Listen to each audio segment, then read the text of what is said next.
All right, today I have an LG washing machine, and I'm going to show you how to clean the LG washing machine. As you can see right here, I have a nice looking LG washing machine right here. Now, with this washing machine, with it looking so nice, it comes with a variety of different cycles to choose from.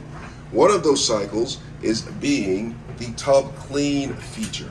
Now, with the tub clean feature, it actually goes through a cycle that actually cleans your LG washing machine. Now, it's not always required, but I use a washing machine cleaner like a Fresh.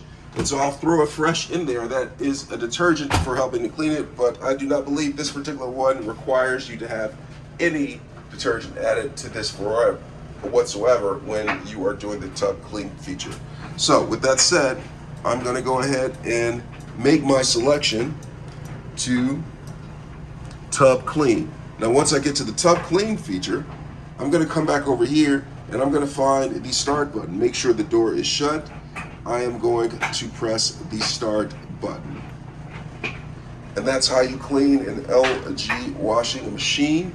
Hope this is helpful. Thanks a lot for watching.